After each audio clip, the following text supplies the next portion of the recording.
klaar zijn met lezen, kunnen jullie dus bij mij inleveren. Ja, you're right. Hallo, ik ken Anansi ook hoor. Oké. Ik heb ook gehoord dat er mensen waren in de zaal die nog wat vragen hadden. En die meneer die kijkt zo, gaat het gebeuren of niet? Het gaat gebeuren, ja, want het zijn echt mensen die vragen hadden aan hem. Hè? En daar hebben we dus eigenlijk nog zo'n 10 minuten, een kwartiertje voor, zodat hij eventjes met jullie in gesprek kan gaan en dat je dus gewoon kan vragen aan hem wat je wilt vragen. Als er iets niet duidelijk was of als je ergens een verduidelijking over wilt, dan staat hij ervoor open en hij zegt van hij vindt het echt wel leuk om even met de zaal in discussie te gaan. Tijdens een lezing heeft hij daar geen tijd voor, je zag ook hoeveel het was. Vandaar dat hij dus ook zei van wacht even tot ik klaar ben. Maar nu is de mogelijkheid daar dat je dan toch eventjes meneer T'Shaka te woord kan staan. Maar wel met applaus, hè.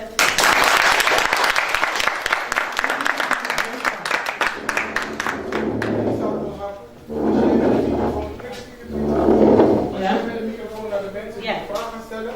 Want dokter Oba die praat best wel luid. Ja. Dus, Oké, eerste vraag van hier.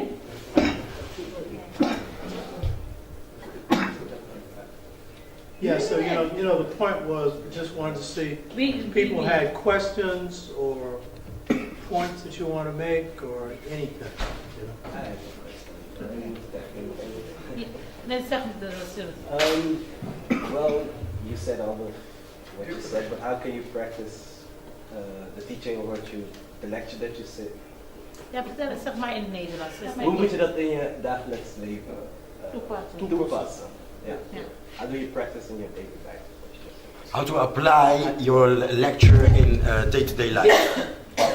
You need to come tomorrow because the workshop tomorrow we're going to be dealing with freedom mind, and I suspect that a lot of people here are on the path of consciousness and are dealing with finding themselves and who they are and their identity.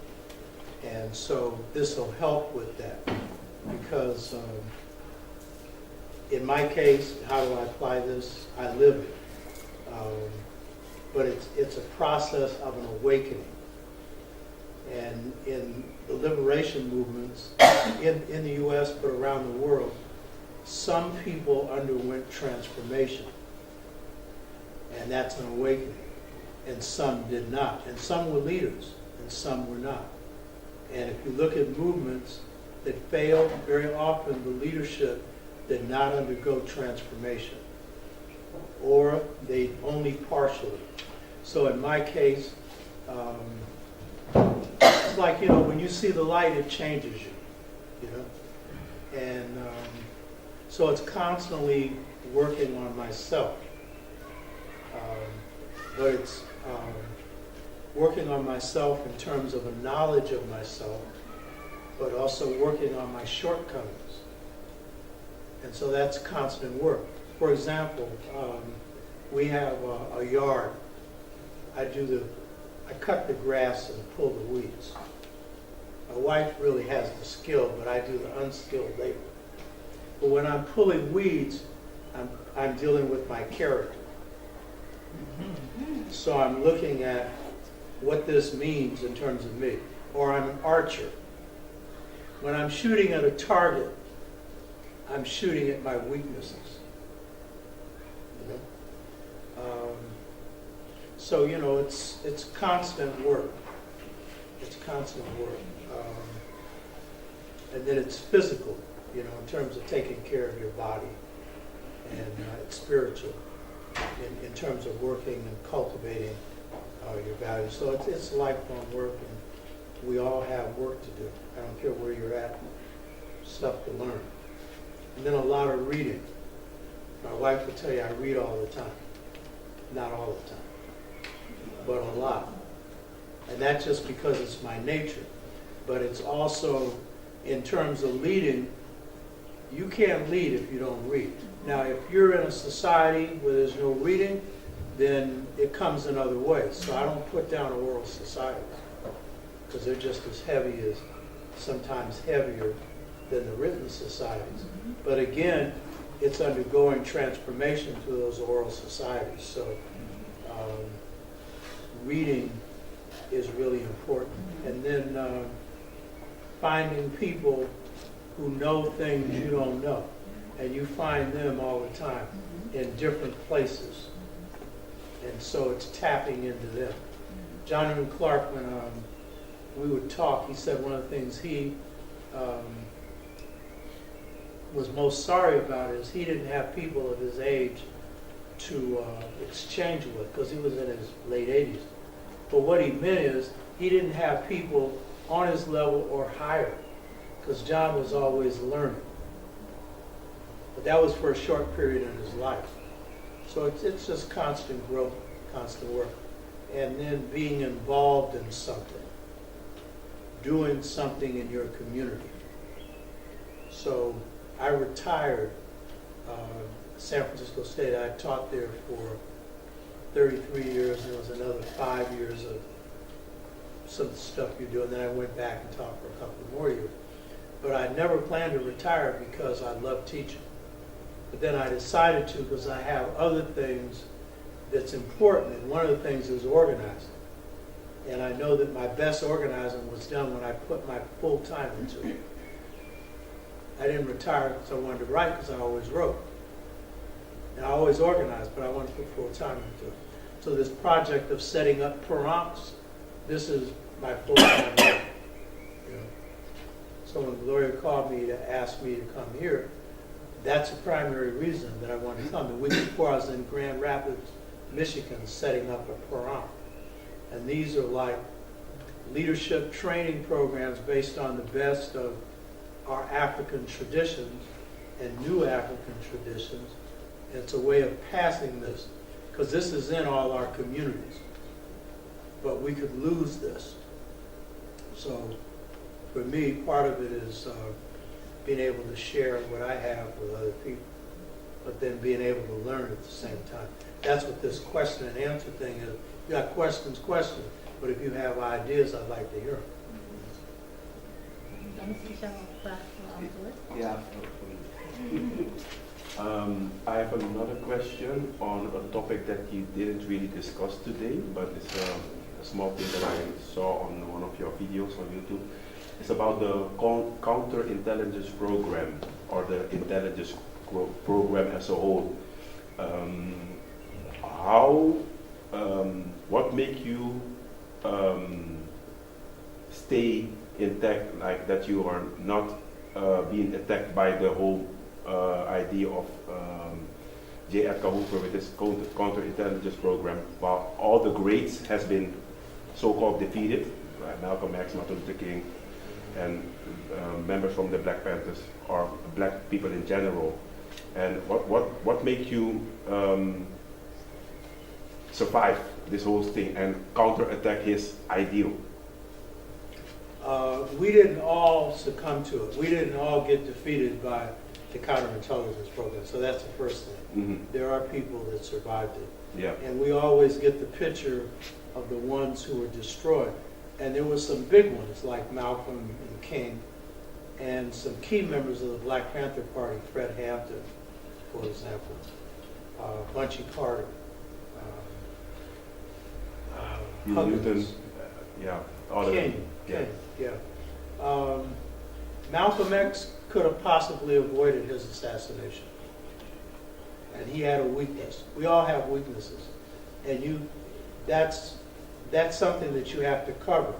We all have weaknesses. Malcolm's big weakness is he didn't listen to private advice. He was very good in public as a good listener. But privately, he often heard advice and didn't listen.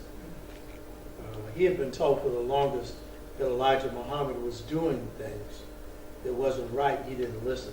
But that was a different part of him. He believed in him as a divinity and stuff. So it's possible that Malcolm could have avoided the hit by leaving the country. Go to Africa. There were a few places he could hide out. People would say that's cowardly. No, it's not. Lenin in the Russian Revolution was under attack, and what did he do? He went to Germany. And then they brought him back in a boxcar at the end of World War I with the promise that he would pull Russia out of the war, which he did. He came to power. The roaches, when they are under attack, they hide. They don't come out until night. You don't see a roach. So there's nothing wrong with hiding.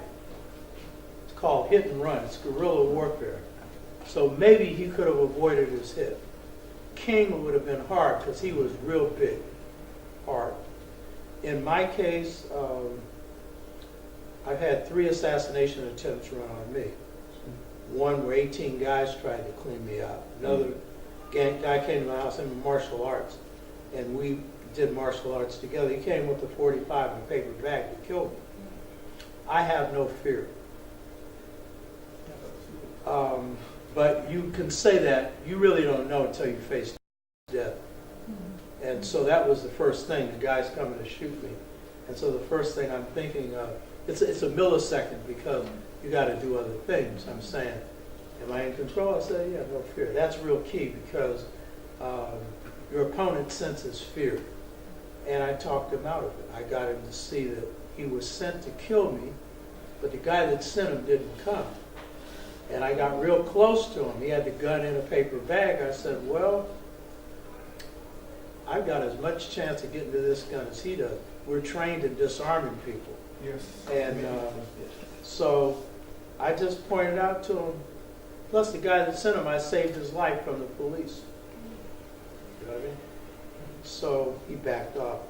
The third one, they sent a master, they have what they call agent provocateurs. An agent provocateur is sent in to provoke people in your group to do something illegal. They'll come down on you. But the best people they send against you are called psych ops specialists, psychological operations specialists. You know? And so in the early 70s, they sent a psych ops specialist on me. And we were having a meeting of our organization, and I taped this, by the way. I taped the psych ops specialist. And he was brought in by another agent, who at the time I had put together he was an agent. A few years later, I figured him out. And so psych ops specialists, their job is to get into a group and then find the weaknesses in the group, play on those weaknesses, and then destroy the group. This particular psych ops specialist came out of, he had set up a group called the SLA, Simeonese Liberation Army. Anybody heard of that group? This is what they call a cutout group. The FBI would create groups that were phony groups, make them look like the liberation groups, and then blow them up and then destroy them, and then make it look like liberation groups are crazy. So they created a group called SLA, Simeonese Liberation Army. And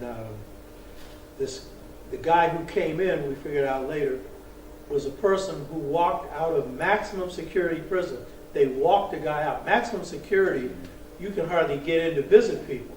To walk out is about as likely as you flying. You know what I mean? He walked him out. And he walked him to, he drove him to Berkeley, had a safe house, and then began to recruit people into his group. The guy was named Anthony DeFries, and what he'd do is show him films. That's how I knew his psych ops specialist. And that's designed to put him in a certain frame of mind. So he changed his name to Senku, which is a great revolutionary leader that led the Amstead Rebellion. Come out of the Poro Society. We'll talk about this tomorrow. So he then recruited a bunch of whites and a few blacks. And then they kidnapped a woman named Patricia Hearst. Her father owned the Hearst newspaper. Right. Mm-hmm. He also gave the gun to 2 guys named Little and Romero, and they assassinated the first black superintendent of Oakland schools, Marcus Foster. Never figured out why they assassinated him. My guess is because school districts control a lot of money, but I'm not sure why. And then he testified against him and got $10,000 reward for testifying against him. But he's the one that gave them the idea of killing Marcus Foster. So when he came into our group, this is part of your answer, how you survived this. You have to control your weaknesses. I have an ego, but my ego is under control. And anyone that tries to manipulate it, I don't particularly like it. So if you think you're playing on my ego, that's one of your biggest mistakes. I told you, I think black women are beautiful. I don't play around. I'm married now. My wife will tell you she doesn't. I trust her. We have a global marriage. We're going to go around Europe. She's going to be in Britain for months with her son. I ain't worried about what's my wife doing. And she's not worried about me. And I was married before 32 years. My ex-wife never worried about me playing around. And when I was single, I didn't play around. Well, that's one of the weaknesses, sex. And pretty women. And I definitely like to look at women. And pretty women, my. But that's as far as it goes. So, sex, control it. And then money. I have a rule.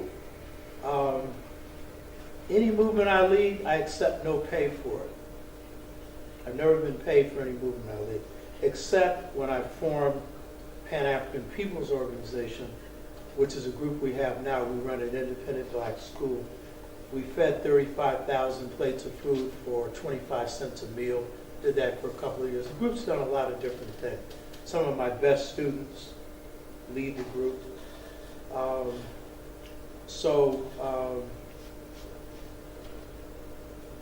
There's no money in it.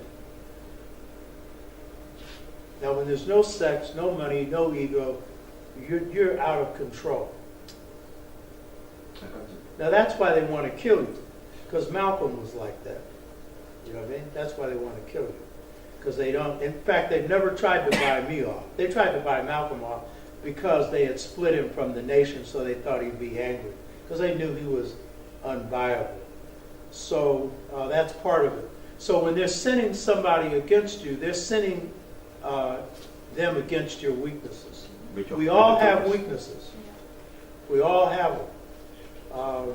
But if you're conscious of them, then you're on guard. So when they sent this guy in, the guy that brought him in, I interviewed him. And that's when I figured out who he was. And then this guy who he brought in started chiming in, meaning making points. But the points were aimed at impressing me. And the points were aimed at telling me that he was in agreement with my political position. The FBI had trained him to do that. That was a mistake. The FBI made a big mistake, because I'm the only person with my philosophy. Anybody coming in saying they agree with my philosophy, they haven't been through my group. They've been trained in it. Plus, I listened to this. And I knew there was something wrong. Now, the other reason that I've been able to survive is every group I'm in, I have a security section. Now, most people think a security section of these guys who stand up like this. Yeah, we have that. We train them in martial arts. No. Everyone, I have a rule when I recruit people, everyone's got to be smart and they have to have good character. And that means I have trouble, because everybody thinks they're smarter than me. And I like that. Same thing in relationship. My lady has to be smart, and she has to have a lot of mouth to challenge me. She may think at times I don't like it, and sometimes I don't. But the point is, I've got to hear the truth. And the one you're in love with is the one that's usually the one that's going to tell you the truth. And so that's the same way in organization. And so when you have smart, dedicated, then I take people through orientation. So what we're going to do tomorrow, most groups in the Black Liberation Movement don't do. And that's an orientation. We take people through about 6 to 9 months of getting into their head. We're not brainwashing them. We're finding out where they're at, what their level of consciousness is, what their family background is, everything about them. And then what we do is take their value system and take it to the next level. And so that's a constant process. It's a constant process of growth. So then what we have are members who are very smart and very conscious. And so it's very hard to penetrate them too, because when you're going up against a group, your weakest link is where they're coming after you. And all groups have weak links. You always got to watch it. And we all got our own weak link inside of ourselves. So that's part of it. So when this guy came on, he said all the things designed to impress me. So, and then I watched his moves. And he was moving on the weak links in the organization. That didn't mean he was told. He was good. All you had to do, it's not hard to spot weak links. And so I pulled my security section aside and I said, see him? He's the first person like me I've seen. So check him out. And we checked him out. Sure enough, he had got him a cover. He had registered at San Francisco State as a student. Now this guy was in his late 30s. Nothing unusual about that. But it's kind of a coincidence that he's registered as a student. Okay, that's interesting. Then we found out his address was across the street from where Patricia Hearst was kidnapped. And then we found out he was the person that had set up Little and Ramiro to kill Marcus Foster. So we knew what we had. I had a choice. What did you do? I had a choice. I could eliminate him. But if I did that, I'd eliminate myself because they know who did it. So I had to blow his cover, which meant he had to disappear. He had to disappear. You know what I mean? And I told my group 20 years later, I said, I saved your life. No, you didn't. I said, the guy that brought him in was an FBI agent. No, he wasn't. But they knew he was. You know what I mean? Then later they go, oh. You know what I mean? Oh. So the key, see, now here's the other thing. We know about counterintelligence program. That's usually what people are talking about. How many people have heard of that? COINTELPRO. Anybody heard of that? Yeah. That's usually what we mean when we're asking that question. But how many people have heard of low-intensity operations? My book, The Art of Leadership, Volume 2, I only brought one copy because I only have about 6 or 7 left. So I brought only one copy for one person. I'm going to eventually republish both volumes and they'll be in one volume. But the last chapter, one of the last chapters is on low-intensity operations. The guy that was sent on us, that was low-intensity operations. I'm a specialist. I study my enemy. I'm a warrior. I'm a scholar. I'm a warrior. I study all the time. But I'm also an astrologer. I do charts and stuff. And astrology is the best system of character analysis on the planet. Not that newspaper stuff. We are all miniature universes. And the best proof of it is you do an astrological chart on somebody. It takes me about 30 hours to do a chart. You know more about them than their mother knows about them. More about them than they know about themselves. And I don't like to do charts unless people ask because it's an invasion of privacy. But it's good to know because you don't judge. When you see somebody from the way they are, you don't say, oh, this is a bad person. No, you say, this is why they're the way they are. Oh, that's all you say. You understand. And you look at people from their standpoint. You know what I mean? So the guy that was sent on us was low-intensity operations. This is beyond COINTELPRO. COINTELPRO was assassinations. It was ruining people's reputations. It was putting people in prison. It was forcing them into exile. Some of those early attempts, that was COINTELPRO. But this guy, that was low-intensity operations.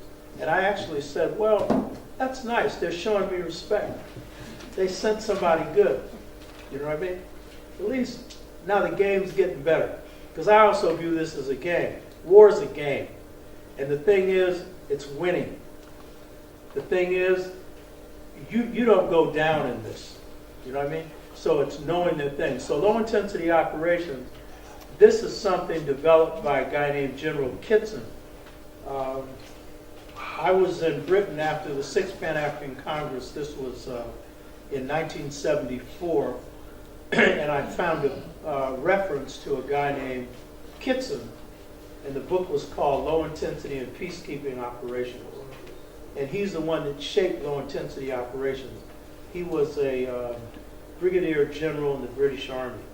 He had defeated the Malaysian independence movement, and he destroyed the Mau Maus in Kenya. He went against the Irish, but they didn't beat the Irish. And so he took a leave and went to Oxford and wrote this book, Low Intensity Peacekeeping Operations, for the American General Staff to give them advice on how to pursue the war in Vietnam. So I don't have time to go into that. I just tell you this. COINTELPRO, brutal, bloody, but it took a while to work because it took a while to take down the Black Panther Party.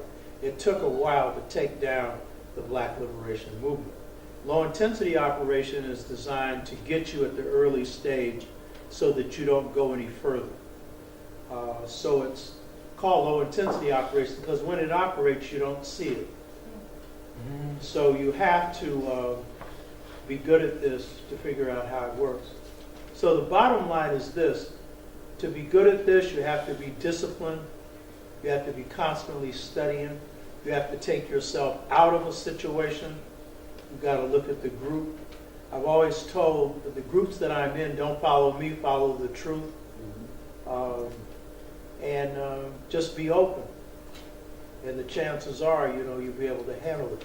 But you never know how good you are because you don't know if you've been penetrated. And if you're a group above ground, chances are you'll be penetrated.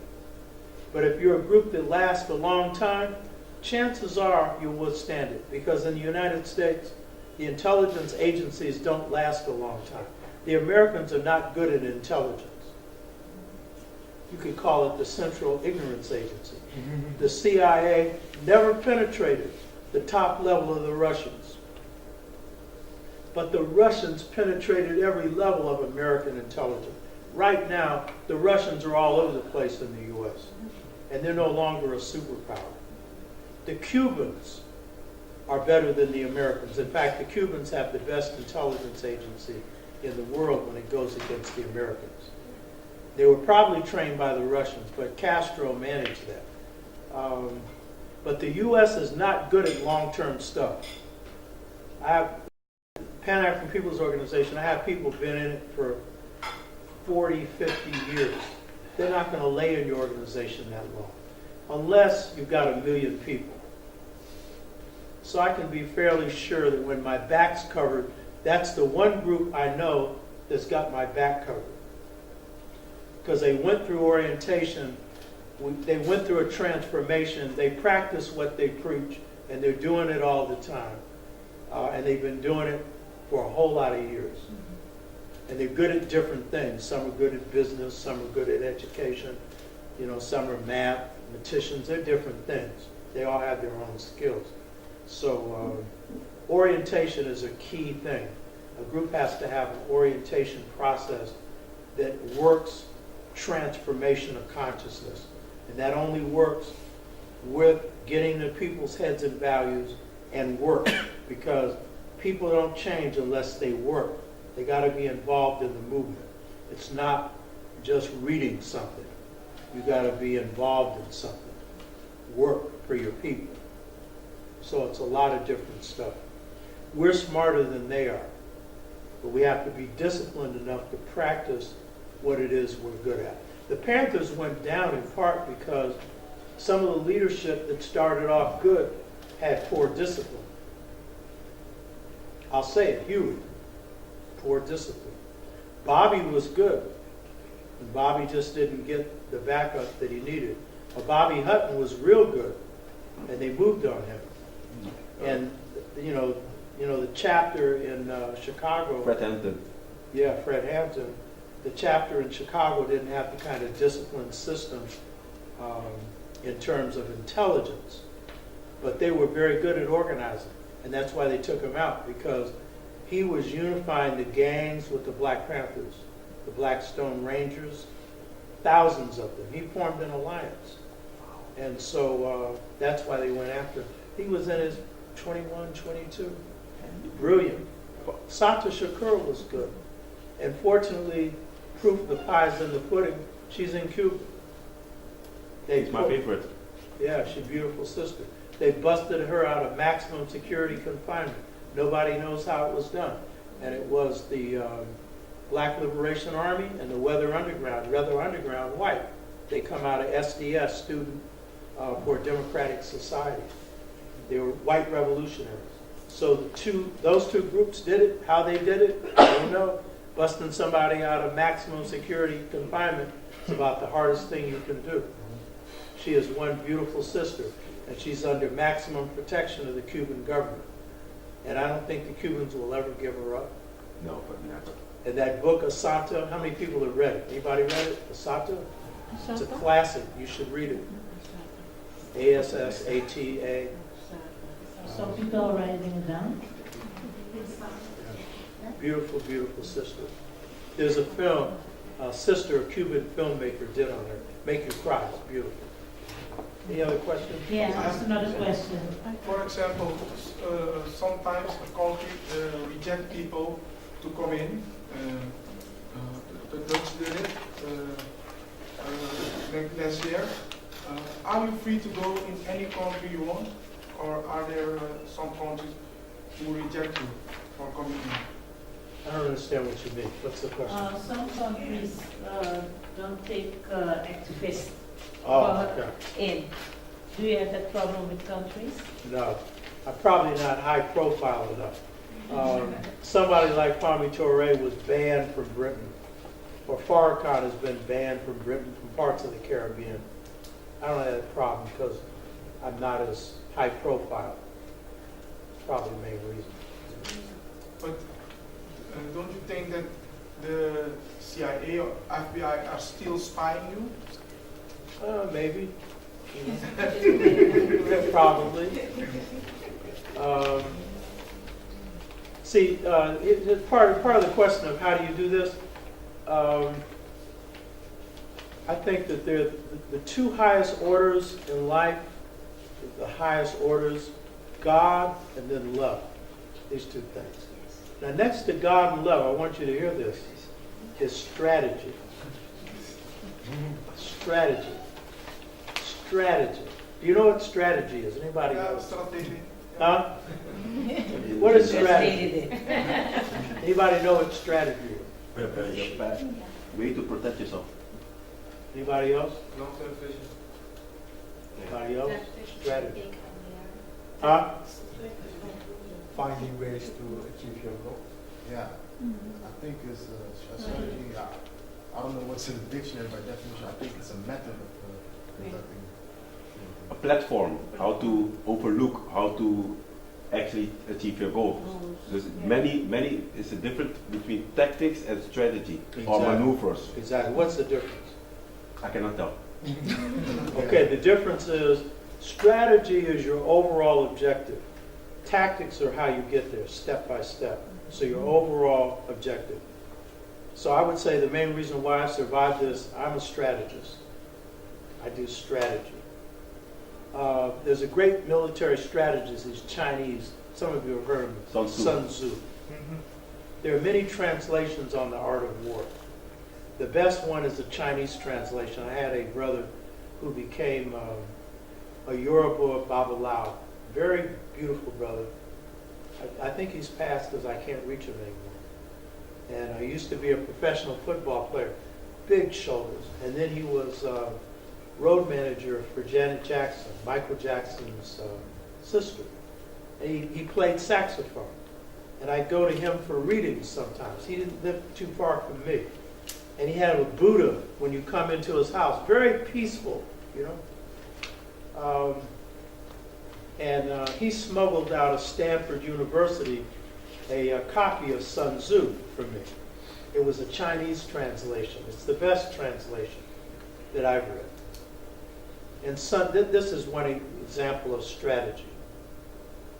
Sun Tzu says, the art of war is winning a war without a fight. Now that's strategy. The majority of battles I've fought, I've won without a fight. And I did it before I read Sun Tzu. I didn't even know how to explain how to do it. You know, when you get to a certain level, you can explain how to do something. I just knew how to do it. That's the art of strategy. If people think the art of strategy is getting into a fight, well, that's when it's necessary, then win. But the best strategy is to win without a fight. That's to defeat your opponent without ever touching it. That's the strategy. So for me, everything is strategy, everything. I have people telling me, you can't run strategy on me. Everything is strategy because I believe to make the right move, whatever you do, make the right move. Even if it's going somewhere, don't go the long way, go the short way. You know what I mean? Politically, I'll give you an example. This is a criticism. Malcolm X had a strategy. His strategy was to take the U.S. before the World Court, the United Nations, and all these international bodies, the Organization of African Unity, and charge the U.S. with genocide and human rights violation. Malcolm had the ambition to be a lawyer, and so this was kind of like a lawyer's strategy of taking them to court. It was not a good strategy. Malcolm was a good organizer, sometimes a good strategist, but strategy was not his main suit. He was an excellent public speaker and absolutely brilliant and absolutely incorruptible. But a strategist, first of all, a good strategist has to listen, and listen to people in private especially, people who are closest to you. But what was wrong with that strategy? Can you figure out? You can take the U.S. before the World Court, the United Nations, and the Organization of African Unity. What's wrong with that strategy? You cannot beat them with their own rules. Why can't you beat them? Because they will come with physical attack. When you cannot be non-violent, when the aggressor will come physically on you, just like when you are under attack by police, then you can be very strategic with it. But when they make their moves on you, how can you win? The same thing in the court. How can you go to a court while the judges are being paid off by the same people who want you in prison? So that's their rules, that's their ball game. The judicial system, their law system. It's their law, you know. So you cannot beat them with their own system because they They can are above change the it. law. Yeah. They got this language called. So he's You saying, can't beat them, join them. yeah, so he's saying, no, he's saying they control the courts, they control the laws. So you're not going to win that way. Can anybody else see a hole in the strategy? Meaning something weak in it or something. Their laws do not apply for people who do not want to be under their law of jurisdiction or under their. Yeah, the U.S. is the first one because they haven't signed the Human Rights Declaration to begin with. So they don't want to be brought under it to begin with because they know they violate human rights all the time. So charge the Africans with human rights violations. Charge the Asians. Charge any European you want, not us. You know what I mean? Any other weakness you can see in this strategy? So that's the sovereignty. It's volunteer. Anybody else? It's volunteer. Huh? It's volunteer. I didn't understand what you said. You have to lay your head on the block to work together with them. It's volunteer. You have to bring. Okay. You have to deliver yourself into their system. Yeah, you know, the problem with this strategy was that even if it succeeds, the gains are minimal. The gains are you embarrass the United States. And at that time, that was something because you had Russia and the U.S. U.S. didn't want that to happen.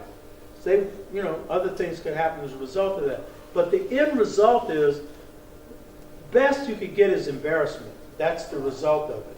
I get it. And you do also have the advantage of you're using this as a platform to get support. And he did get more support than people think from some African countries. King supported him in this move. And in fact, when King went to get his Nobel Prize, they had a timed agreement because they both had the same lawyer. King and Malcolm only met once, but they had the same lawyer. And they agreed that King, on his way to the Nobel Prize, would criticize the U.S. for their intervention in the Congo. as a part of the human rights violations that they were doing in killing Patrice Lumumba. The U.S. was behind that. So there were some gains. And in fact, some of the Africans who supported Malcolm, they were assassinated. But here's the problem. For embarrassment, what's your risk? Your risk is you could lose the best leader you have. So if you're pursuing a strategy that's good, and let's say you've got an army and your best general is going to die as a result of that, then you have to have something really great to have achieved, like defeating your enemy. Like something like that. So in the end, the result of that was Malcolm was assassinated. The strategy had some limited effect, but it set the black liberation movement back by years because he was the most advanced leader at that point. So it's a case of strategy. So in other words, a good strategy have good results. Yeah, you know, you've got to be able to predict the outcome, that the outcome is going to produce something that's worth the effort. And with a minimum of casualties. That's the real art. See, we have this, I'm not knocking Christianity, but some of us have this martyr complex. So we think sacrificing and dying for the people is a great thing. No, it's not. If it happens, fine. Malcolm's a great person, not because he died for the people, but what he did when he lived for the people. The same with King. So we have to be careful that sometimes our moves are dictated by some things in the back of our heads that predispose us to actions that can get us hurt. And so this martyr complex is one of those things. In the 60s, we had this saying about you couldn't trust anybody over 30, and a lot of us thought we wouldn't live past 30. If that's the way you think, that might happen. Descartes, you think, therefore you are. Some of those things can happen. So strategy is about making the best move at the time. But thinking strategically is a gift. Only certain people have that gift.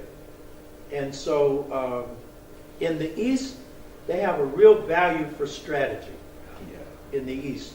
That's Africa and Asia. The Chinese, you don't know what they're doing, but you can bet that they have people who have this as their specialty. The U.S., they have some, but they're not that good, and you can see by the blunders they've made. They rely too much on naked power.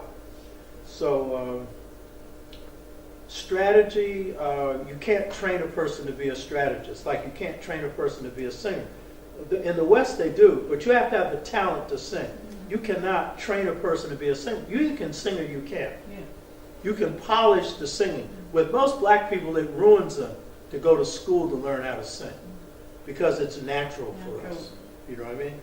But you can polish a strategist, but they got to have the gift. So just like anything else, if you got the gift, then develop the gift. But strategy is what saves lives. Strategy, nations who have good strategies, their people prosper. I was mentioning Barbados. The leaders in Barbados, they have taken the British model. But what they did is they took the positive part, the socialism. You know, they took the free education. They took the free medical care. And if you notice in Barbados, the women don't, all of them wear natural hair almost. They like each other, but it's not a thing where they're out, black is beautiful. They're not running around saying that, but they like each other. And they got the same weaknesses everybody else has. But when structural adjustment came, you're familiar with structural adjustment. This is the IMF, International Monetary Fund.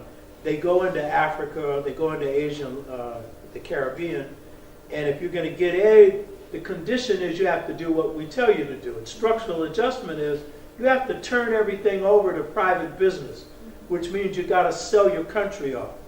As soon as Mandela came to power, Mbeki was his vice president. Mandela didn't want him as vice president. He was right. He shouldn't have had him. He was trained in Britain in economics. And the first thing he did was recommend structural adjustment. As long as the whites ruled South Africa, they weren't going to sell anything they owned. But as soon as the blacks came in, first of all, they destroyed the nuclear weapons. Blacks are going to have no bomb. But then they start selling off all the things that the state owned to big business. You understand? Who's they? The government. Mbeki and advising it. Mandela was too old. He had been in prison too long. He didn't understand economics. He was a good man. He had good principles, but he was good for the 60s. He didn't understand the 80s, the 90s. But he understood that he didn't like Mbeki, but his party wanted him. It's too bad they had him. So when structural adjustment comes to my wife's island, it was in the 90s, her friend explained this to me. He was an ex-college president. He explained, well, you know, Barbados has a pretty good economy. It's based on tourism and banking. But it can only employ so many people. A lot of people in Barbados leave to work somewhere else. But the people who live on the island do fairly well. Structural adjustment, you know, they needed hard currency. And I think, what's the exchange rate? 2 Barbadian dollars to an American dollar, which is real good. That means your economy is strong. Little tiny country, 250,000 people. So what happened, and by the way, their leaders come out of what they call the Ivy League schools. They're the schools where the smartest kids go to, so they get free education. They usually come to the U.S. and go to Harvard and Yale and all these different schools. But they come back, a lot of them, to Barbados. And so they decided, no, we're not taking this structural adjustment. What they said was, we'll do a survey of all the households in Barbados. And we can see, because we're going to have to retire some people early so that they'll make less money, but they'll get retired. And then we're going to have to cut the pay of others, starting with the prime minister. And we're going to have to cut some jobs. But we will not cut a family out. So they checked out every family to make sure somebody would have a job in that family. And then they tightened their belt. And then the prime minister got thrown out of office because the people were mad at him. But he saved the country, because had he gone under structural adjustment, it would be like Jamaica. Because it's bad leadership in Jamaica, along with the international forces that have put them in that position. And Manley was not one of the bad leaders. Siaga and others, you know. So this is a real key thing. You know what I mean? Leadership strategy. In this case, the strategy was tighten your belt and remain independent. But that comes from a love of your people. And that's a willingness to sacrifice yourself. He lost his job, but he saved his country. And they're doing it right now. They're doing everything they can to avoid, because now tourism is dead in Barbados. But they're doing their best to keep the thing afloat. Strategy. But that's good leadership. Okay. I think the last question for the evening. I have one. Yes? No, you was talking just now about what the CIA in America does. Is that the same thing they done to this man? Views? No, they said that he raped so many women. Cosby. Well, Bill Cosby? Yeah. Oh. Now you're going to get me in hot water, because There's there are nobody people, from the CIA. there are people who believe that there's a conspiracy behind anything. Anything happened to a black man or black woman, the white man must have conspired for this to happen. I do believe where there's smoke, there's fire. When there's a lot of smoke, there's got to be some fire. And I'm sorry, there are just too many women that come up with the same story. Bill Cosby's been doing something wrong. I'm sorry. Now, maybe some of these, like he's got a defense against one right now, that suggests that they may have had a consensual relationship. I do know for a fact that it's typical men, black, white, brown, red, yellow, who are prominent, who are stars, got money, was good looking, all this stuff. Some of them, they play around. And for a fact he did. I know for a fact he had women in San Francisco, probably had them all over the place. But so that happens. Raping? Yeah, well, that MO, method of operation, he's got a PhD. It's a ED, educational degree. Yeah, I think it's believable that somebody who's got that kind of mentality is capable of that. I mean, 55 women coming forward, whatever the number is, all saying the same thing. Most of them had not sued him. Most of them have not. It started when a black comic came out and made the statement. It blew his cover. So I'm sorry. This is the thing about me. I'm against wrong whether it's black or white. You hear all this black talk from me. Don't miss it. I told my wife before we married, there's something I love more than you. She said, what? The truth. The truth. So I'm sorry, too much lame stuff has come out. And his wife has had to know some of this. It's a shame. And he's done some good things. I mean, put a lot of money into black colleges. He did a film in the 60s on racism, really good. Really good. He's done a lot of good things. I mean, the Cosby Show was positive. Yeah. His little preaching that he did a few years before his cover was blown was kind of misinformed, but understandable. He was saying, black people, you're embarrassing me. Well, yeah, there's some embarrassing stuff going on, but he didn't really understand the cause of what was happening. He wasn't informed on his critique, but at least I could understand, okay, I've given you all these millions, now I can slap you upside your head. But then he turns around and becomes a bigger embarrassment than anybody he said embarrassed him. Mm-hmm. So I'm sorry, I think that there's something to it. Yeah. All night you're speaking about her, but we haven't put her in the light yet. Okay. And behind every great man, every great guy, You came to the fire? I really want to applaud you.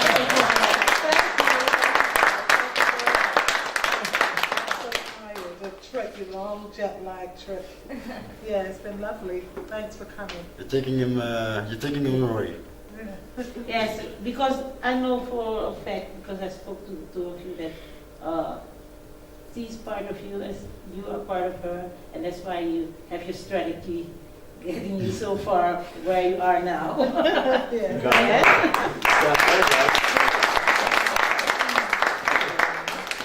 And then this is my best buddy as well as someone I love. She'll tell me what I don't want to hear when I need to hear it. Like time to go. Here we go now. Oh, okay. Yes, this is calling me. Okay. We're gonna close up. Okay. We want to thank Graphics for the film. All the guys from Graphics, we want applause for them also.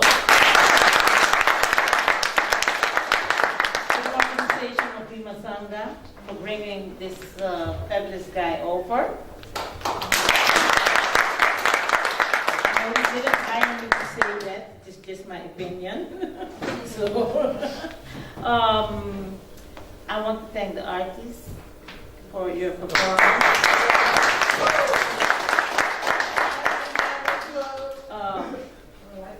Thank you. Niso has to go, went to Amsterdam, so he's already gone, but we will give him his applause anyway.